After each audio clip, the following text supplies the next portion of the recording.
Bonjour à toutes et à tous, j'espère que vous allez bien. On se retrouve pour le brief du lundi 29 juillet, il est 9h06. Aujourd'hui on va parler donc des news économiques, du ratio long and short, du funding, open interest, des liquidations. On regardera ce que font les whales en finissant par l'analyse technique de Bitcoin. Mais avant ça on va regarder donc ce qui s'est passé hier. Le trade était plutôt intéressant, je vous l'avais call dans la vidéo d'hier. Donc le but était tout simplement de revenir donc dans cette zone OTE, de revenir chercher les liquidations qui se trouvaient autour des 69 600 $. Donc juste ici, là, la zone qu'on avait... le cluster qu'on avait juste ici, et derrière bah voilà on est venu TP. Donc on a eu un trade qui est un risk reward de 1 pour 2,7.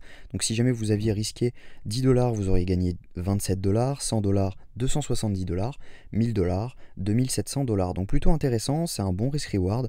Et puis voilà, hein, ça va clôturer le mois tranquillement parce qu'aujourd'hui je pense qu'on va pas prendre de trade, mais voilà, on va attendre de voir les setups qui se réalisent. Donc au niveau des news économiques, aujourd'hui on n'a absolument rien.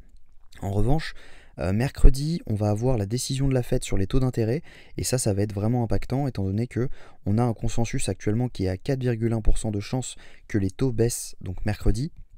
Et ça veut dire tout simplement que le marché n'est pas prêt pour avoir une baisse des taux, mais il est probable qu'on en ait une. Donc attention à ça, même si jamais on pouvait avoir quand même une baisse des taux à la prochaine réunion autour du mois de septembre. Donc on pourrait potentiellement avoir un range des taux actuels et avoir une baisse des taux au mois de septembre. Donc attention quand même, il risque d'avoir pas mal de volatilité mercredi. Aujourd'hui, pas de news. Au niveau du ratio long and short, on a une augmentation du nombre de shorts. On a actuellement un ratio short qui est passé positif.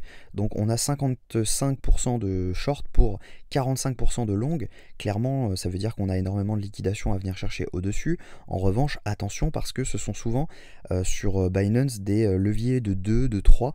Donc leurs liquidations ne sont pas visibles directement sur Coinalyze et sur CoinGlass, pardon. Et donc par conséquent, c'est pas forcément une info à prendre en compte tout seul. Il faut prendre en compte les funding open interest pour savoir vraiment ce qui se passe.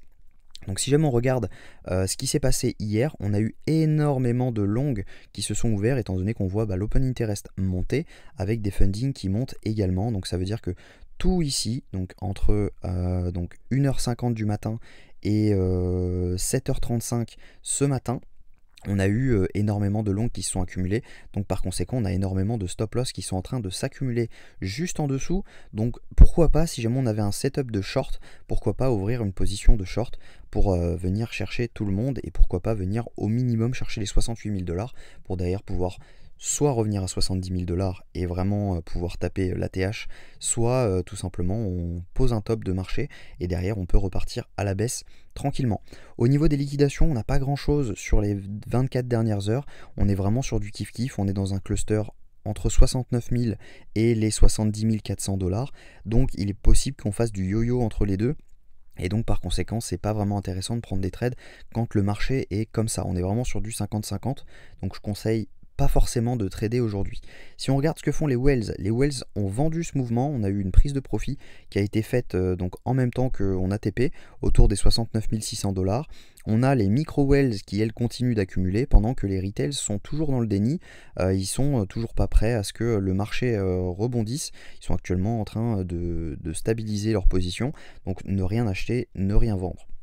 Si jamais on regarde donc techniquement, on va se mettre, donc là on est en 5 minutes, je vais pouvoir enlever donc tous ces trades, toutes ces analyses d'hier. Donc j'enlève tout ça et on se reprend en H1.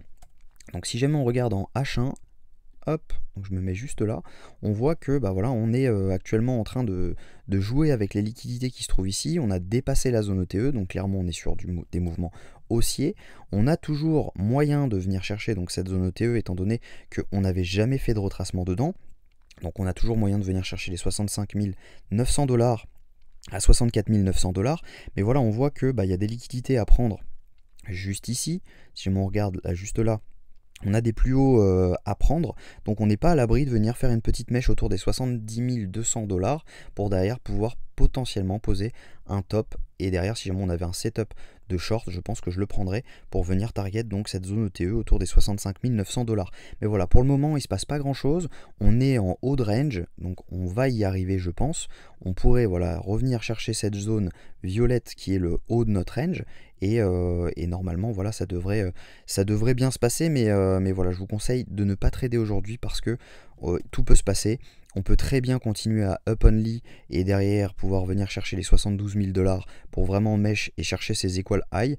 Donc voilà, là pour le moment on est vraiment dans l'interrogation la plus totale, et le mieux à faire est de simplement regarder, de garder son spot tranquillement, parce que à mon avis c'est pas maintenant qu'on a le top du bull run, mais voilà, on peut continuer à mon avis à monter tranquillement ou à poser un top de marché.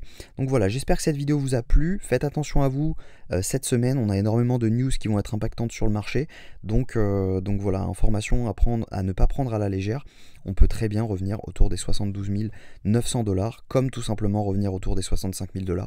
On en saura plus demain je pense, en fonction des datas qu'on va avoir. J'espère que cette vidéo vous a plu. Si c'est le cas, je vous invite à la liker, à vous abonner si jamais ce n'est pas encore fait, activer la cloche des notifications pour ne rien rater des prochaines vidéos, et à commenter un petit mot sympa pour passer une super journée. Je vous souhaite une bonne journée, à demain, même heure.